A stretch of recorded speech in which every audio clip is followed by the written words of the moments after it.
Yeah, before we bring Bernie in here, guys, I just want to remind everybody that as the weather gets colder, the NFL offers Stay Hot on FanDuel. Right now, new customers can get $150 in bonus bets with any winning $5 moneyline bet. That's $150 if your team wins. If you've been thinking about joining FanDuel, there's absolutely no better time to get in on the action. The app is super easy to use. There's a wide range of betting options. You guys can do spreads, player props, over-unders, and there's plenty more other than that. You guys can go visit FanDuel.com/UCSS to kick off the NFL season. FanDuel, it's the official partner of the NFL.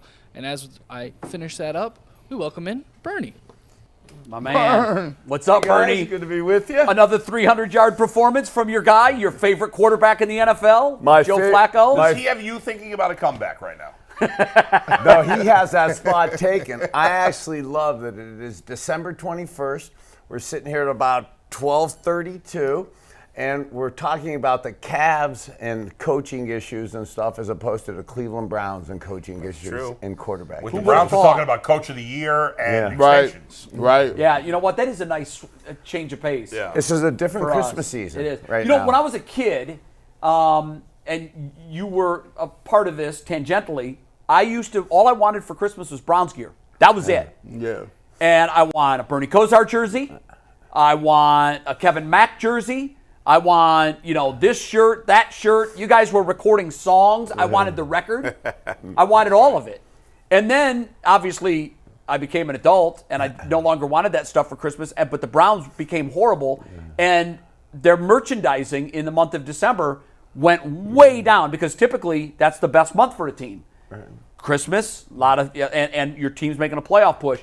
But I find myself now saying, if I was 14 again, I want it all, man. I want the Joe Flacco jersey. I want the Amari Cooper jersey. I want the latest brown hats. And it's great that excitement is back in Cleveland for the month of December because, Bern, it's been a long time. I have it right now. I want that. I'm the 14-year-old now. I'm taking that. I don't want to seem like an egotist and say I want the 19 jersey. I want the Joe Flacco 15. Isn't that yes. great? Isn't that's amazing? Yeah. That's amazing. So you were really high on his performance after his first couple of games. What did you see in this last one? Is he adding to, because you said it's kind of like a pyramid. You put this base in and then you build on it every week. Are they progressing the offense with him? Is the offense progressing with the injuries we had last week and this time of the year to end up with a W after the way he threw 3 picks early in the game? Gary Danielson used to tell me that to be a great quarterback, you have to be able to throw 5 or 6 interceptions. I didn't really understand what that meant. And he said, well, because most cowards start throwing checkdowns after 2 or 3. They won't go down the field. They won't throw 3 or 4 because they won't even attempt it afterwards. And for Joe Flacco to come into that game and show his experience like that, and then just almost forget that he threw those 2 or 3 picks and had the pick 6 and stuff, and almost evaporate from his brain, and then to have a fourth quarter like that, to to where the first 3 quarters never happened, and for him just to put that behind him and come and somehow, some way, that Jimmy Johnson line, and we're 9-5 in a game that just about all of us on Sunday afternoon, about 3:15, thought it was over. Absolutely. I mean, so again, it's not optimal how you want to get it in terms of offensively performing better, but for our quarterback to show that type of guts and that type of comeback and resiliency, courage to throw everything you want from a leader heading into January. I mean, I'm even higher this week than I was last week. Guys, since the Browns joined the NFL, do you know how many times they have won 12 or more games? Since joining the NFL, not in the AAFC or whatever it is. Is this egotistical to say I did it once, I think? You 12-4. One time. Right? It's only been done once by this man. He went 12-4 in 1986.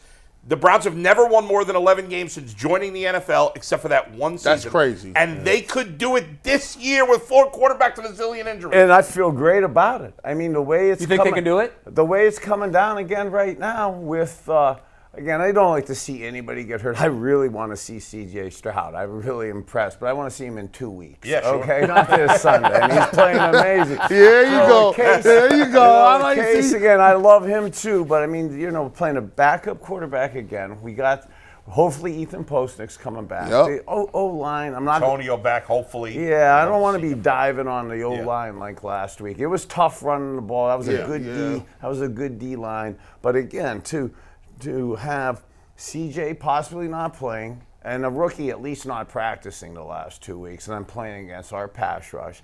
And then even though Aaron Rodgers is cleared to play, for him on Thursday Night Football for the Jets to come here and basically. Why would he do that? Basically, in No, seven, he's he's done. Well, They he's already said done, he's but I done, mean, yeah. basically in 7 days we're going to be playing the Jets on a holiday week, short week here. Yeah. So now we're really looking playing at Cincinnati. You don't want to get ahead of ourselves, but absolutely the opportunity to be 12-5 is right in front of us. Amazing. Now, And for, even for the better- record, it would He have was taken 12. this team 17 games where you did it in 6-12. 12. Well, 4. Thanks, even thanks on that. But I mean, more so that just the optimism, how you asked me about how the offense do, getting better or foundation getting better last week. Probably not, but the guts and resiliency of Joe Flacco, but the confidence that the team could have going into January, whether it's 12-5, 12-4, whatever that may be, whether it's the best record from a team in history or not. Just in that locker room, the confidence that they have, the brotherhood that they believe in. I mean, this family that they've created, it's really fun to watch right now. I said Monday, I wish I could have been with Bernie when Flacco threw the ball to Cooper and he tight-roped the sideline for the touchdown. We showed that play. Yeah. I mean, that's and the you perfect got play. converging corners. Exactly. And it was just, he threaded the eye of the Most cues, after 3 picks, and a guy who's a pocket quarterback on the run after 3 picks doesn't even consider attempting that. And his courage and toughness, not only to attempt it, but then to make the perfect throw. What's the degree of difficulty on that Oh, throw? the degree of difficulty is through the roof. It's windy. It wasn't an optimal day to throw the ball. And then after the way the first 3 quarters went, for him to have that belief in himself was better than spectacular. Let me ask you this. You called your own plays, and right now the Browns, I saw what you saw. They were outmanned up front. They couldn't get the penetration was killing them, the momentum. As a quarterback, Hey, if you don't mind me saying too, outmanned up front, that's not a shot on the O-line. No. God bless those guys for stepping in. And again, I don't mean this to be funny, but guys that don't even know their names and stuff. Okay, so now for Joe Flacco, a pocket older quarterback against an outmanned D-line and O-line, I mean, for him to have that resiliency, that just shows the specialness that we have right now leading our team. if they can't run the ball, say for instance, they have trouble running the ball the next couple of games.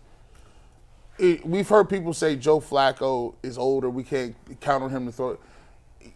I said maybe us throwing the ball in certain circumstances, in certain situations, is the best opportunity for the Browns to win. Put the ball in his hands and say, all right, well, win us a game, man. Yeah, and the way a veteran will figure out a poor running game is by manipulating in the play-action pass. And even though the play-action pass may not fool people as much as it did when we ran the ball good, I absolutely love where the checkdowns are placed for a veteran quarterback like Joe Flacco. So even though the running game may not be as good, I still think I'm right with you. He could do it, and in Joe we trust right now, and that is how we're going to be make a run in the playoffs. But at some point, you got to run the ball. Well, we want to. I mean, we want to. But to G. Bush's point, I mean, if we'd have said this 3 or 4 or 5 weeks ago that we can't run the ball, but I still feel good about winning the game. Yeah, but I think that's the difference between some of the teams we've beaten here in the regular season and some of the teams we're going to see in the postseason. Oh, it's different. When No. you're one-dimensional, particularly in the playoffs,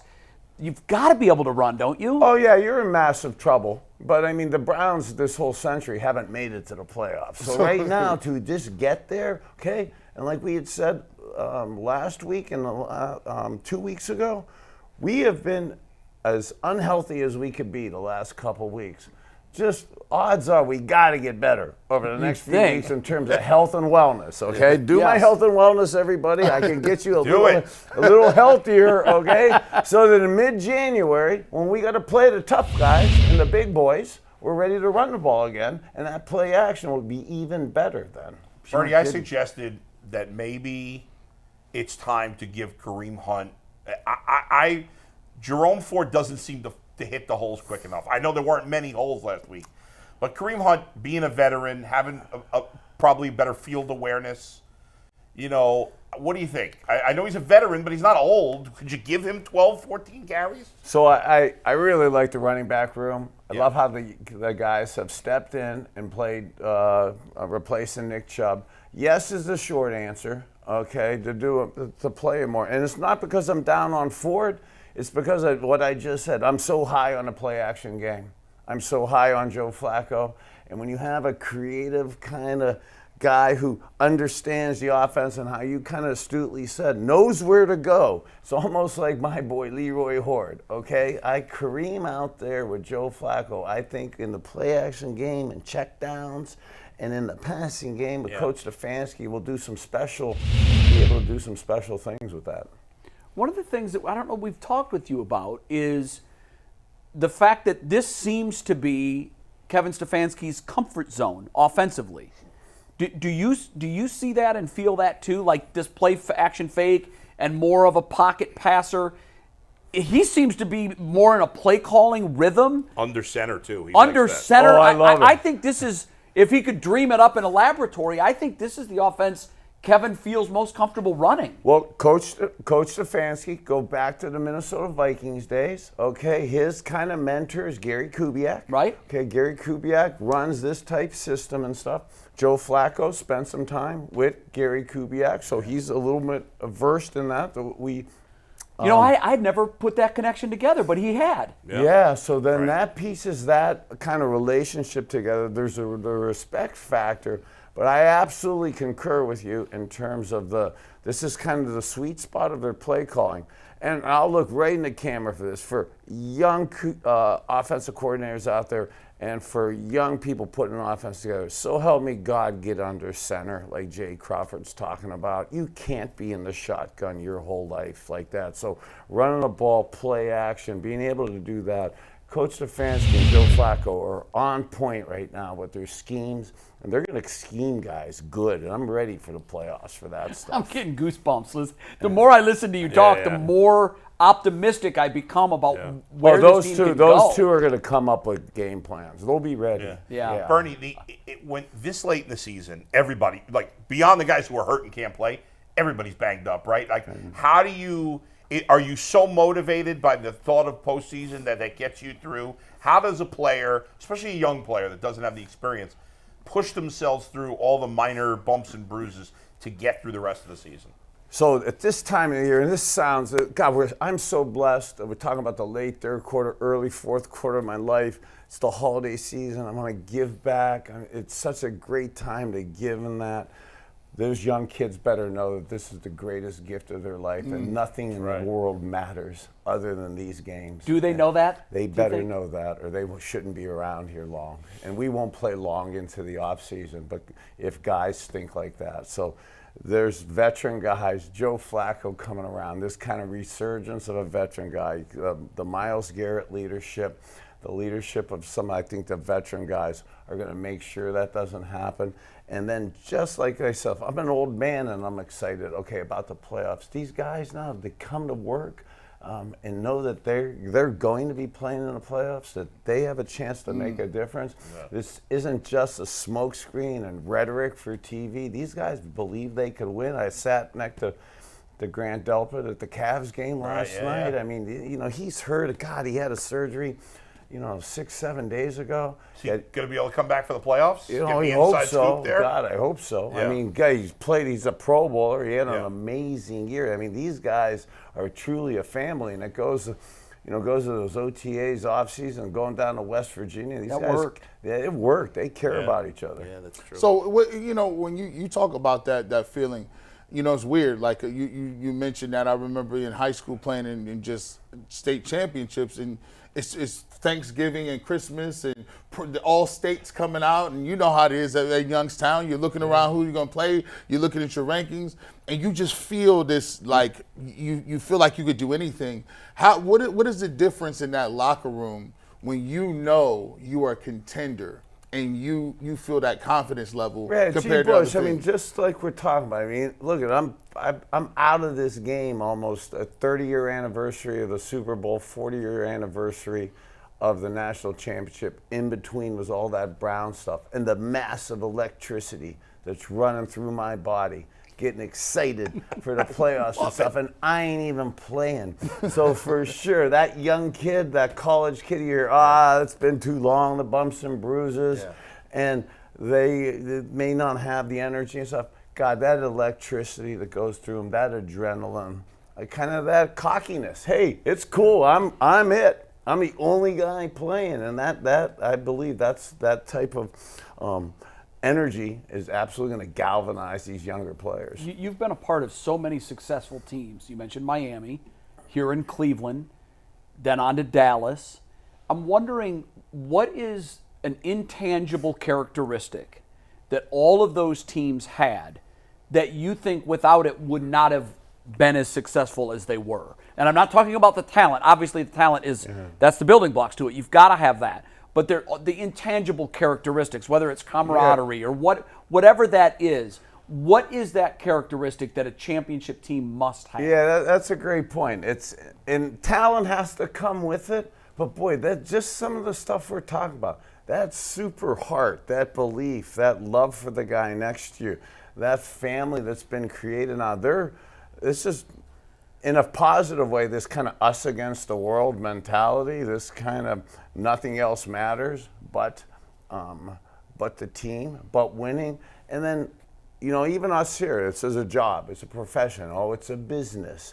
You know, now in those teams, when you get to this level, it's not a job to show up on December 22nd. It is not a job to get on the airplane on December 23rd to fly down to Houston to play a football game on Christmas Eve. Most people say, that's what is it if not a job at that point? Oh, it's your life. You love every privilege? second of it. It's a privilege. It's the greatest thing you should strive for. And if you don't really realize that this is one of the great moments of your life, you're going to have a downward spiral after this, because this is a high point that you should really relish and embrace, because you do not get these opportunities much in life, and most people don't get these chances. So, God, to be here and to have these special gifts, to have veteran guys also coaching them up, this could be special. Bernie, I'm curious your thoughts. David Njoku's been a guy who's been a decent player in his career, but this year he's taken it to another level.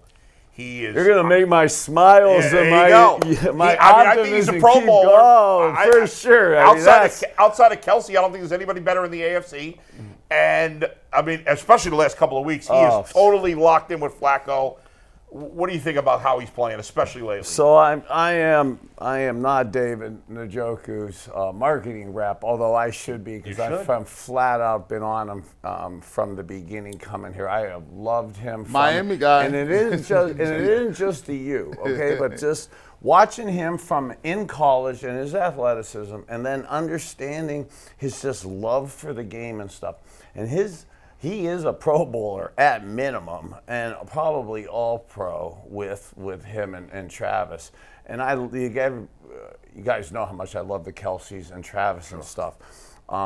Two-way blocking, what David Njoku is doing in the run game is beyond special. And then how to be a dominant pass-catching tight end and leadership, that's one of the guys absolutely gluing the leadership together. I think he's playing like Kittle this year, because Kittle's a great two-way player. He's a great blocker. I feel like he's playing at that level. God, could I see 13 personnel with Kittle, Travis Kelce, and David Njoku?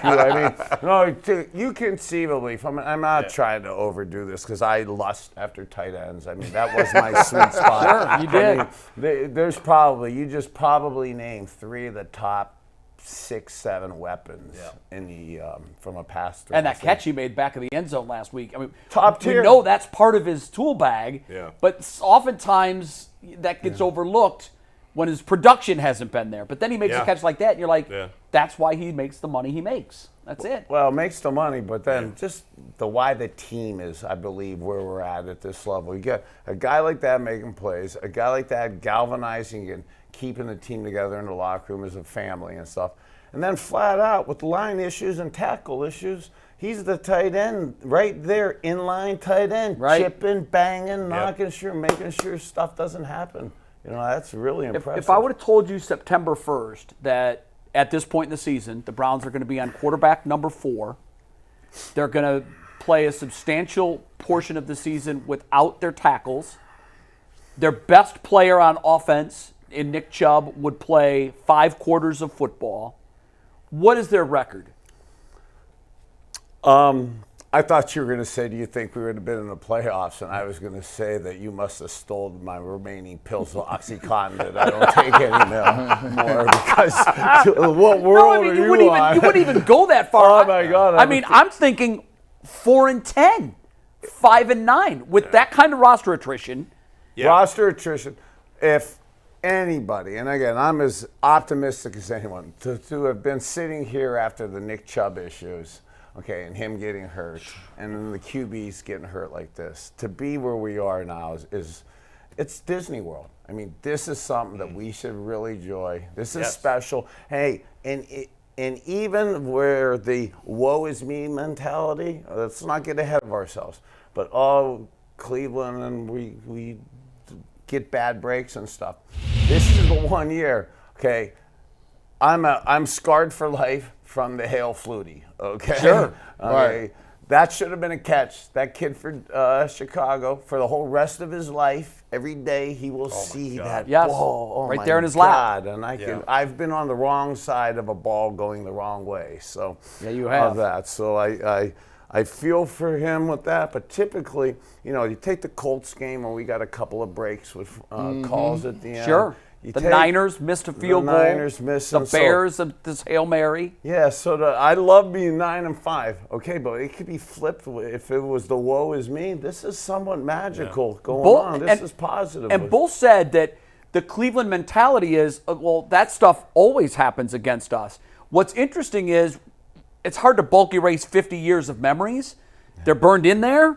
Oh, they're burned in there. But yeah, I mean, you and I both know that. But what's interesting is the more things start to go your way, you start expecting, those breaks are going to continue. Yeah. And when you figure out, like, not only where this team is sitting today, they've beaten the 1 seed in the NFC and the 1 seed in the AFC. Why not all the way? Right. Why not let's just take this thing to Disney and make it the magical year? Hey, we sat here last week, 2 weeks ago, not wanting to be the homers, not trying to hype up the offseason, the postseason. Nobody wants to play the Cleveland Browns in January. That's right. No. That front, the front on defense, okay, and I believe we will be running the ball by January. And now with Joe Flacco and the way the offense is going, who knows? And the way the AFC and injuries has taken everybody back to the pack. We could win as good as anybody. Do we have the picture of Jim Brown? From last week's game. I don't know if you saw this. I had to watch it like 10 times before I saw it. It was right there, plain as day, but I missed it. I kept saying, how in the world did that receiver not make the catch? It was in his grasp. Darnell Mooney. And I looked at it from all the angles, and then finally we came across one angle, and it showed something that I had missed, and I think Ant found the picture. I don't know how we missed it, but here's how we missed the ball, Bernie. It's plain as the nose on my face. How'd we miss that? That's crazy. That's crazy. Jim Brown with his cane saying, "No, not this year." Nah, you catch it next year. Wow. What do you think about that? I can't believe Gerard Phelan caught the Hail Flutie pass and he dropped that one. I got to grow up. Are you going with us to Vegas, by the way? I'm 14 again. Are you going with us to Vegas if the Browns go to the Super Bowl? I'm going to Vegas anyway. Yeah, he's going. Bernie will be there no matter what.